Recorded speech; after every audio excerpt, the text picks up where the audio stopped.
আগামী ৭ জুলাই রথযাত্রা উৎসব। কথিত আছে, স্নান যাত্রার দিন জগন্নাথকে ভক্তরা দুধে ঘিয়ে এমনভাবে স্নান করান যার ফলে জগন্নাথ দেবের জ্বর ওঠে।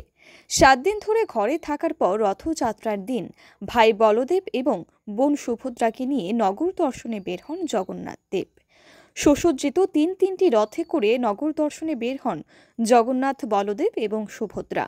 এই দিনে তাদের রথে চাপিয়ে মামা বাড়ি নিয়ে যাওয়া হয়।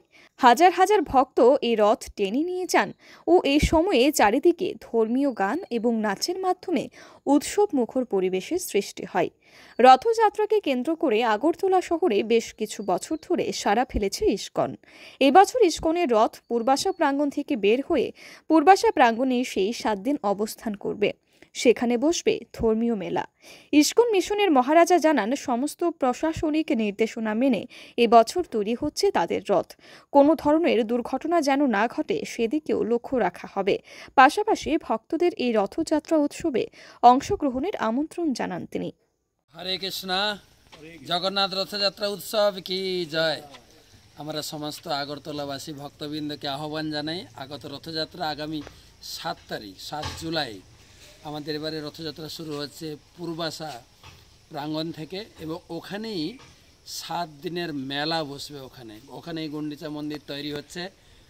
ওখান থেকে রথ শুরু হয়ে বিভিন্ন আগরতলার বিভিন্ন পথ পরিক্রমা করে আমার এবার জগন্নাথকে নিয়ে পূর্বাশা প্রাঙ্গণে আমরা সুন্দর গুন্ডিচা মন্দির তৈরি হচ্ছে, মেলা বসছে।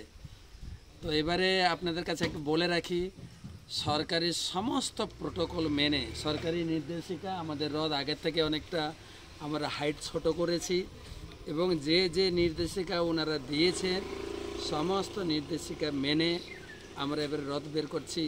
জগন্নাথের কাছে প্রার্থনা করি, আপনারাও সবাই প্রার্থনা করবেন সুষ্ঠুভাবে যেন রথযাত্রা করতে পারি, সকলকে আনন্দ দিতে পারি সুরক্ষিতভাবে।